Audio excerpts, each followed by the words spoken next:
Hey everyone, Vincenzo Calla here. Welcome to episode 14 of Let's Discuss Politics, and welcome back to the show. It's great to start the show again. It's been a little while, but it's great to have everybody back again. Today, I'm glad to be joined by the MPP for Ottawa South, John Fraser.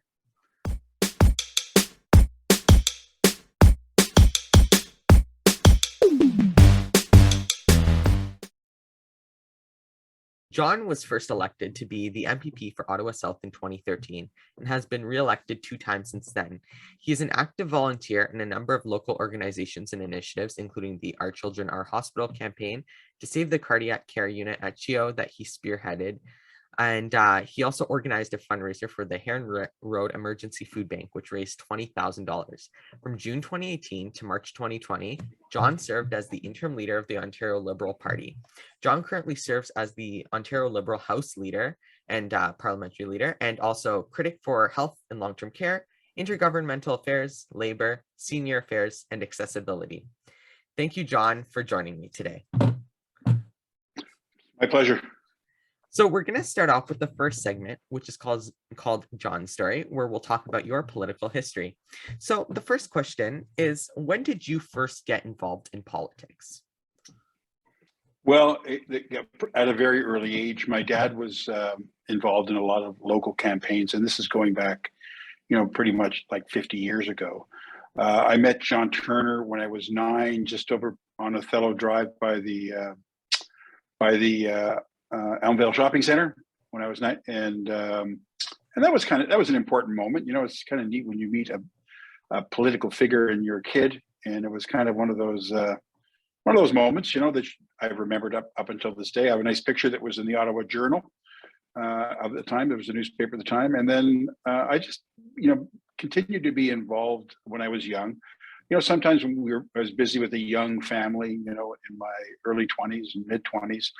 I wasn't as involved, but when I was getting close to my 30s, I started knocking on doors for John Manley when he first ran in 1988.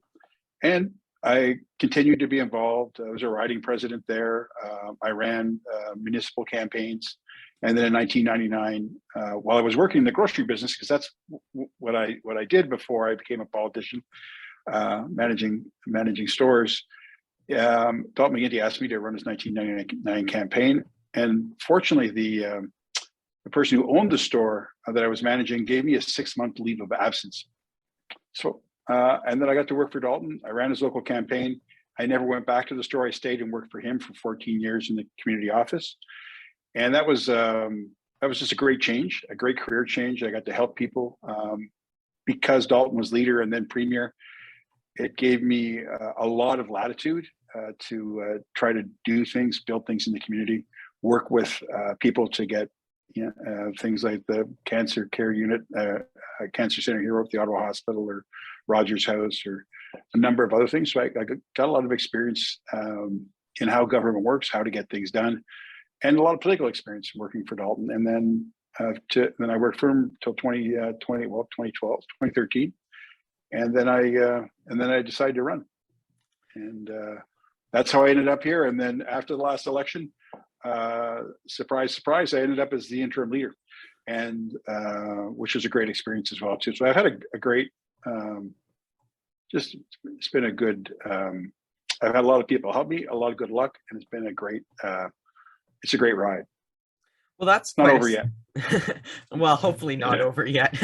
Well, from what it sounds like, you've had such a great political history. And I mean, myself as well, as a young person getting involved in politics, I don't know where it's going to lead me, I want to become a teacher, but you never know if I'm going to run one day. Who knows how life will take you.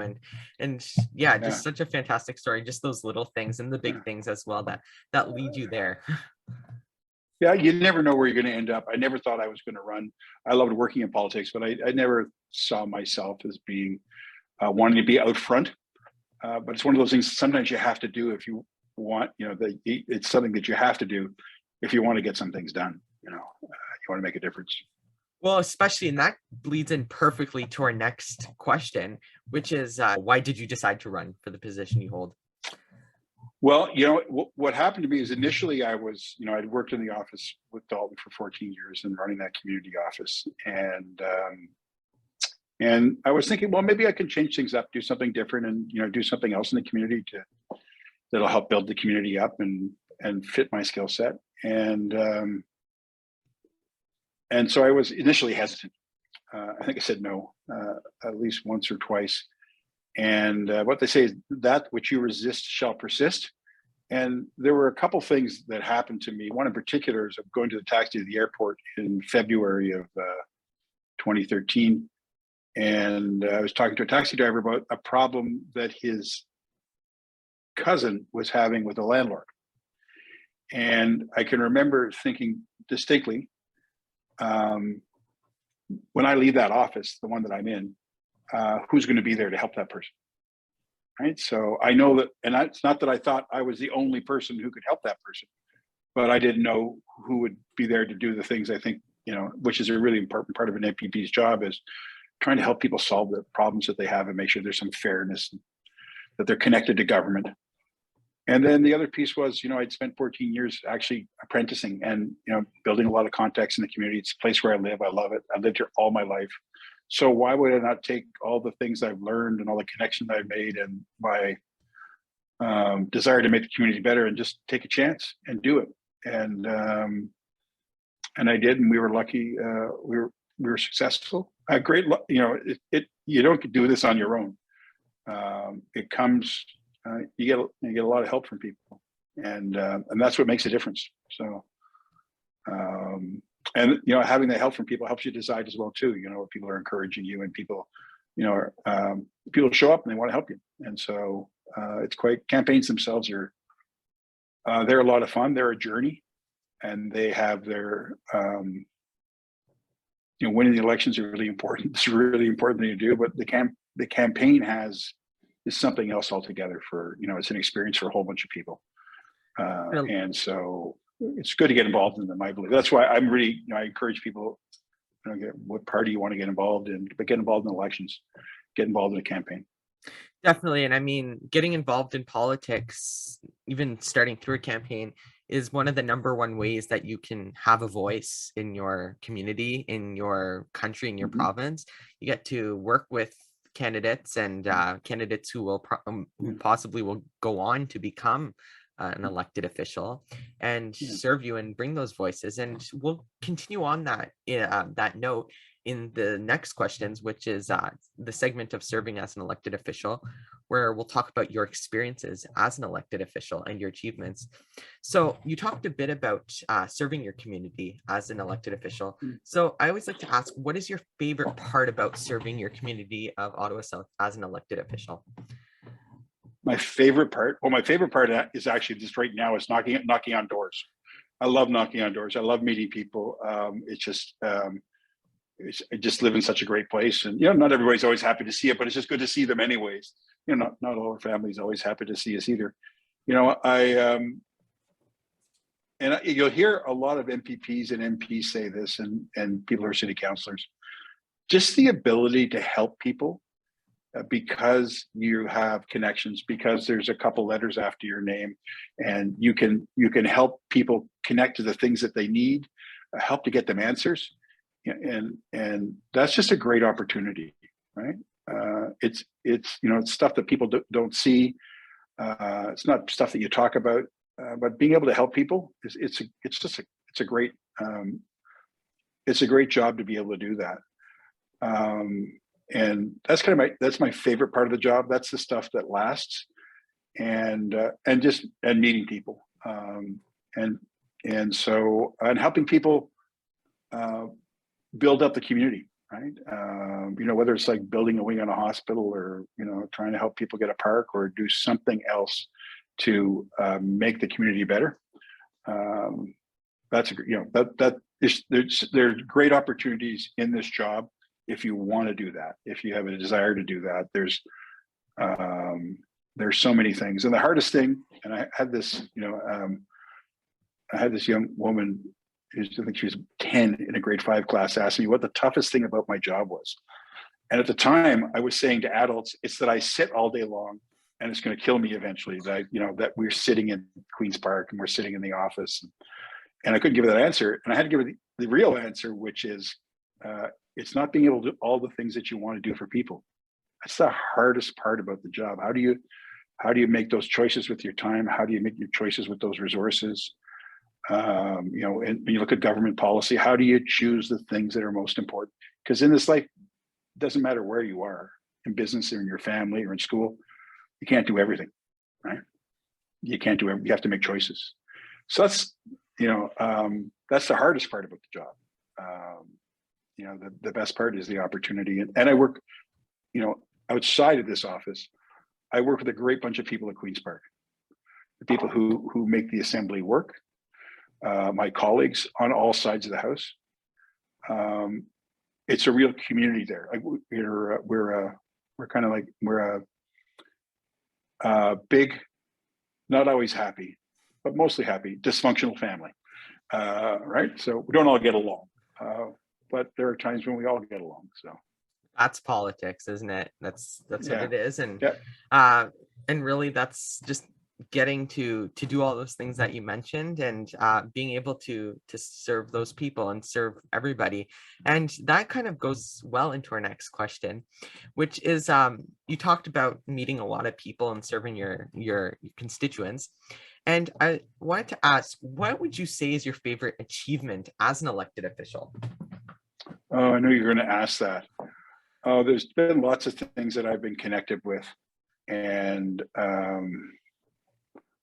I think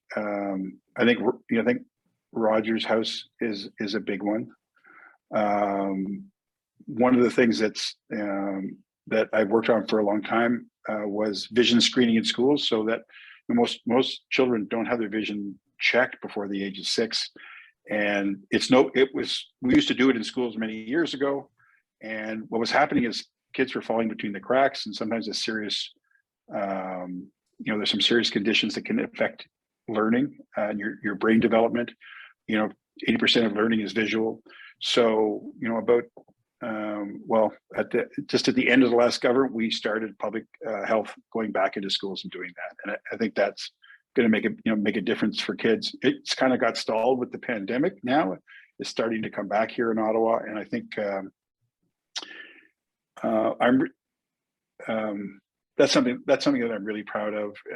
And I was just talking about, because I've been connected to things for 23 years, eight, almost 9 years as a member, and another 14 years as working in the office. So, and getting a chance, because Dalton couldn't be here as much, to be able to do kind of the job of a local MPP. So there's all sorts of stuff I was thinking about. And one of the things is that once you get something done, Rowan's Law is another one, getting that through, which concussion legislation. The way I look at it is, once I'm done with something, it's kind of in the rear view mirror. And it's nice to look at sometimes, and sometimes you have to check to make sure it's going as it is. But it's actually what's out in front of you. What's the next thing? It's like you're finished that, you don't really hang up your tool belt going, oh my gosh, we're done. Everything's finished. I'm out of here. So it's, and the things that, it's, you never do these things on your own, right? Whether it's in government, changing, a piece of legislation, or Rowan's Law, or the vision screening, or it's an effort of community. And the job of, I think, of a politician, you have two choices. You can bring together people to build things up, right? And find common cause, have community-based solutions, or you can divide people, right? And so I just think it's my job to get things done and bring people together. People don't, they know I'm going to fight with, maybe another local member who's a conservative, not fight, but just have a disagreement with, that we're going to have conflict. But at the end of the day, people just say, I want you to get this thing done. Right. They expect us to do this, but what they really want is, I want to make sure that the schools are great for my kids. And you guys can have your disagreements, but just make sure it's there for my children when they get there to grade 7 or 8 or 9 or whatever they are grade they're in. Well, I mean, I think what you mentioned was, well, those are all great achievements. And I think also something important before we go on to the next part that I want to mention, sort of what you said, how you have the two options. You can choose to divide and choose to be hyper partisan all the time. And obviously partisanship is a part of the way that our politics works. And it's essential to getting things done, to sort of hear all sides of it. But I think that it's even more important to work together in times. And obviously disagreement is good, it gets things done, but working together is just so important. I'm just going to say one quick thing is Yeah. palliative care is something I'm really proud of. The work I did for 4 years, it was a mandate that I asked for and that I got inside governance PA to health. And that was a good demonstration of how you have to work with other people. I'll leave it there. Definitely. And we're going to go on to the next segment, which is called Politics Are All Around Us, where we'll talk about the world of politics around us. So the first question is, well, both these you can just sort of list it off and we'll go on. But the first question is, who is or who was another politician that inspires you and that has inspired you? Oh, it has to be Dalton McGuinty. I worked with him for 14 years and kind of apprenticed. And that's somebody who's got an incredible commitment to do good. You know, just like all of us, we didn't always get everything right, but he worked hard, very disciplined, and very focused on trying to make things better. And so that's sort of, it'd be the closest person that I would put right up there. But I've known a lot of people. There's a lot of good people in politics on all sides, and but I'd have to put him out there as number one. Definitely. And we're gonna move on to the next question, which is, what do you think is an issue that needs to be focused on more? There are a lot of those issues. Right now, housing, income inequality, those are things that, you know, housing's a really important thing. We got to solve that. And that's going to require everybody working together. Because, you know, for instance, purchasing a house is out of reach for a lot of people. For some people, the availability of affordable housing, rental housing, it's not there. And so we're heading into a period right now where inflation's going up. There are a lot of pressures on families. And so housing, I think, is a really, it's going to need a lot of focus. Healthcare, always. Long-term care right now, especially so. And I'll leave it at that. I could list off another 5, but, you know. Well, that's what elections are for, sort of bringing those issues to light. Yeah. And what a perfect time to have an election. I mean, obviously, these are real issues that real people are struggling with, but this is sort of the time to bring those out in the forefront and hear and listen to everybody, to what everybody has to say. So that is all for today. Thank you, John, so much for joining me today. Well, that's great. It was great having Thanks. you. Thank you so much. And if you liked today's interview with John, make sure to check out our other interview with John on Instagram for Top 5 and 5. If you're watching this video at the time of the premiere, it's going to come out on Friday. So to stay updated on this and the other interviews, make sure to follow VCalla Productions on Twitter, Instagram, TikTok at VC Productions 25. And I'm doing a whole bunch of other content on the provincial election and so many other things. So make sure to go check that out at my social media and VincenzoCalla.com. Make sure to also like, subscribe, and choose notifications here. So Let's Discuss Politics is a VCalla production. So until the next video, I'm Vincenzo Calla, signing out.